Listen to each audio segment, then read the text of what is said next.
ए पंडिताइन का भलो अभी ले ना बनल खाए के ले आवा तनी जल्दी बड़ा दूर न जाए के बा। ओए चलो चलो यार तुम चल ना रे आराम से। ओ तोरी बहन के रख रोक कौन भगेली का समाचार बा? पंडित जी समाचार ये बा लड़किया से आके 16 बरस के हो गए एगो निमन घर दुआर दे के हम को सदिया कराई। ए बाबा पाव लागी ले आईना बैठी तो जाए। खुश रही जजमान।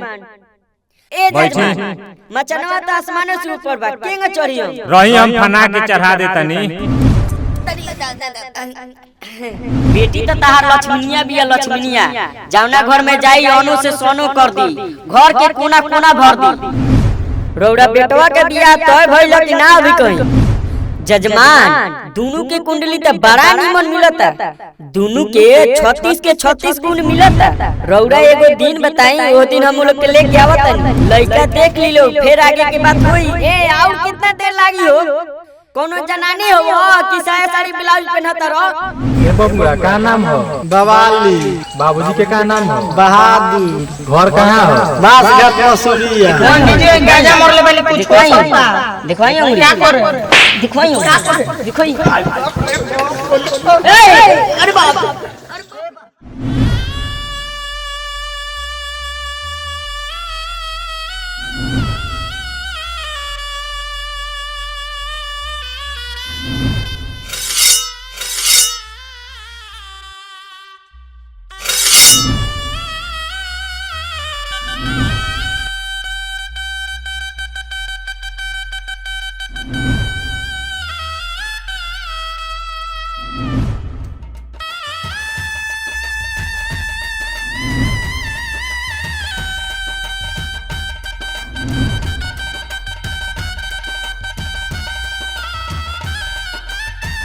ए बेटी सोन कली हम आई देख वो झोरो में सामान रखा हुआ हम आई सब सामान झोरो में रखा है अपना बाबूजी के लिए के दे दो। ठीक